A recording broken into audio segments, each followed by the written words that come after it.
കേരളത്തിലെ കോടതികളിലെ അഭിഭാഷകർക്കിടയിൽ ക്രിമിനലുകളെക്കാൾ കൊടും ക്രിമിനലുകളുണ്ടെന്ന് തോന്നിപ്പോകുന്ന സംഭവമാണ് തിരുവനന്തപുരം വഞ്ചിയൂരിൽ അരങ്ങേറിയത്. ശ്യാമിലി എന്ന ജൂനിയർ അഭിഭാഷകയെ പെട്ടെന്നുണ്ടായ പ്രകോപനത്തിൻ്റെ പേരിൽ സ്ത്രീ എന്ന പരിഗണന പോലും നൽകാതെ മർദ്ദിച്ച് അവശയാക്കിയിരിക്കുന്നു. പ്രത്യേകിച്ച് കൈക്കുഞ്ഞിൻ്റെ അമ്മയായ ഒരു പെൺകുട്ടിയെ. ആ പെൺകുട്ടിയുടെ പ്രതികരണം പുറത്തേക്ക് വരുമ്പോൾ കോടതികൾക്കുള്ളിൽ സീനിയർ അഭിഭാഷകർ എന്നുള്ള നിലയിൽ ചില മാടമ്പിമാരുണ്ടെന്നും അവർ ജൂനിയർ അഭിഭാഷകരോട് പെരുമാറുന്നത് എങ്ങനെയെന്ന് കേട്ടാൽ ഒരു പക്ഷേ ഞെട്ടിപ്പോകുന്നൊരവസ്ഥയുണ്ടാകുകയാണ്. കോടതികളായതുകൊണ്ട് അവിടെ ആരും കയറില്ല, അവിടെ ഞങ്ങൾ ഒരു പ്രത്യേക സാമ്രാജ്യം കെട്ടിപ്പടുത്ത് അതിനകത്ത് ഞങ്ങൾ മറ്റാരാലും ചോദ്യം ചെയ്യപ്പെടാതെ നിയമത്തെപ്പോലും കയ്യിലെടുത്ത് അരങ്ങു വാഴുകയാണെന്ന് ആ സംഭവം തെളിയിക്കുകയാണ്. ശ്യാമിലി എന്ന ജൂനിയർ അഭിഭാഷകയുടെ പ്രതികരണം കേൾക്കണം. ഇന്ന് എന്നെ അടിച്ചു, ഇതിനു മുമ്പ് വേറെ ആരെങ്കിലും അടിച്ചോ എന്നുള്ള കാര്യം എനിക്കറിയില്ല. എന്തായാലും ജൂനിയേഴ്സിനോട് അത്രയും ഷൗട്ട് ചെയ്ത് ദേഷ്യം വരുമ്പോൾ സാറിന് അറിയില്ല എന്താ പറയുന്നതെന്ന് അറിയത്തില്ല. അത്രയും ദേഷ്യത്തെ എന്നോട് മാത്രമല്ല എല്ലാ ജൂനിയേഴ്സിനോടും ഫയൽസ് ഇല്ല, പരാതി കൊടുത്തില്ല. മർദ്ദനം എന്ന് പറഞ്ഞാൽ ഇത്രയും റോസ്റ്റ് അങ്ങനെ പാടുവരെയോ ഇതുപോലെ തന്നെ സോറി ദേഷ്യത്ത് പറ്റിപ്പോയതാ. പിന്നെ അത് ആരും കണ്ടുമില്ല, അത് ക്യാബിനകത്ത് വെച്ചിട്ടായിരുന്നു. അത് ഈ പറഞ്ഞ ഒരു നിസ്സാര കാര്യത്തിനാണ്. കോപ്പി ആപ്ലിക്കേഷൻ ഇട്ടില്ല എന്ന് പറഞ്ഞ ഫയൽസ് വലിച്ചെറിയ. അപ്പൊ ഞാൻ ചോദിച്ചു സാർ എന്തിനെങ്ങനെ, അതായത് സാർ എന്തെങ്കിലും ഒരു ആക്ട് ചെയ്യും, അത് നമുക്ക് ഇഷ്ടപ്പെടില്ല, അതിന് പ്രതികരിച്ചാൽ അപ്പോൾ ദേഷ്യം വന്നിട്ട് ദേഷ്യത്തിന്റെ പുറത്ത് കംപ്ലീറ്റ്ലി ദേഷ്യത്തിന്റെ ആ പെട്ടെന്നുള്ള ദേഷ്യത്തിന്റെ പുറത്ത് ചെയ്യുന്നത് ഇതും അങ്ങനെ തന്നെ ചെയ്തതാണ്. അതിലൊരു സംശയം ഇല്ല. ഞാൻ പോലീസിനോട് കൊടുത്ത മൊഴിയിലായാലും ഞാൻ മീഡിയാസിനോട് പറഞ്ഞതും കൈകൊണ്ട് തന്നെ മർദ്ദിച്ചു എന്നാണ്. കൈകൊണ്ട് തന്നെയാണ് മർദ്ദിച്ചത്. കയ്യിൽ റിങ്ങോ കീയോ കാര്യങ്ങളൊന്നും ഉണ്ടായിരുന്നില്ല, കൈകൊണ്ട് തന്നെയാണ് മർദ്ദിച്ചത്. പിന്നെ സാർ എയർഫോഴ്സിലായിരുന്നു, അപ്പോൾ തോക്ക് പിടിച്ചിട്ടുള്ള കൈയാണ്.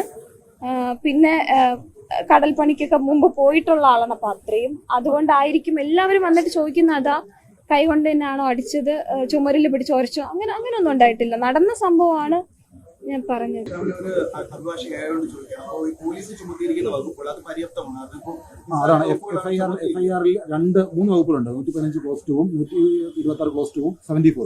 ഇപ്പൊ ഞാൻ കൊടുത്ത മൊഴിയുടെ ഞാൻ അവിടെ എന്താണോ നടന്നത് അത് പോലീസിനോട് പറഞ്ഞിട്ടുണ്ട്. പക്ഷേ ഇതിനേക്കാൾ കുറച്ചുകൂടിയുള്ള ഗുരുതരമായ വകുപ്പുകൾ ചുമത്തമായിരുന്നല്ലേ? ഞാൻ കൊടുത്ത മൊഴിയുടെ അടിസ്ഥാനത്തിലാണ് ഇപ്പോ FIR ഇട്ടിട്ടുള്ളത്. അപ്പോ അതില് ഇനി കൂടുതൽ വകുപ്പുകൾ അവരന്വേഷിക്കുന്നുണ്ട്. ഇനി കൂടുതൽ വകുപ്പുകൾ ചേർക്കാൻ പറ്റുമെങ്കിൽ അവര് മെഡിക്കൽ ഡോക്യുമെന്റ്സും കാര്യങ്ങളൊക്കെ ഇപ്പൊ ഫ്രാക്ചർ ഉണ്ടെന്നായിരുന്നു ഇന്നലെ ഡൗട്ട് പറഞ്ഞിട്ടുണ്ടായിരുന്നു. ഫ്രാക്ചർ ഉണ്ടെങ്കിൽ വീണ്ടും സെക്ഷൻ മാറും. അത് പിടികൂടണം അടിയന്തരമായിട്ട് തന്നെ. അത് പക്ഷെ പോലീസ്, എന്റെ അറിവിൽ പോലീസ് വളരെ നന്നായിട്ട് തന്നെയാണ് അന്വേഷിക്കുന്നത്. പിടികൂടിയാലും പെട്ടെന്ന് പ്രതിക്ക് ഇറങ്ങിപ്പോകാൻ കഴിയുന്ന തരത്തിലേക്കുള്ള FIR ഇട്ടിട്ട് കാര്യമില്ലല്ലോ. അഭിഭാഷക എന്ന നിലയിൽ ഇത് കൃത്യമായിട്ടുള്ള കാര്യങ്ങൾ ഇതിനകത്ത് പോലീസ് രേഖപ്പെടുത്തണം. അതൊക്കെ അല്ല, ഇപ്പൊ തന്നെ അദ്ദേഹത്തിന്റെ ബാർ അസോസിയേഷൻ എന്ന് സസ്പെൻഡ് ചെയ്തു. ബാർ കൗൺസിലിൽ കംപ്ലൈന്റ് പോയിട്ടുണ്ട്. ഡിസിപ്ലിനറി ആക്ഷൻ എന്തായാലും ഉണ്ടാകും.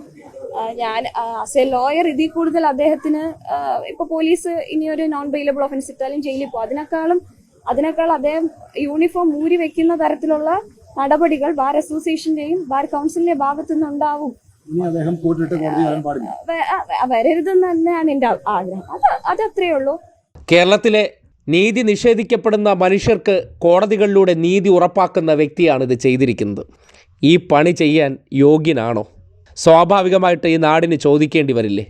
ബെയ്ലിദാസ് എന്ന സീനിയർ അഭിഭാഷകനെ പുറത്താക്കിയെന്നൊക്കെ ബാർ അസോസിയേഷൻ അറിയിക്കുന്നുണ്ട്. എത്ര ദിവസത്തേക്ക്?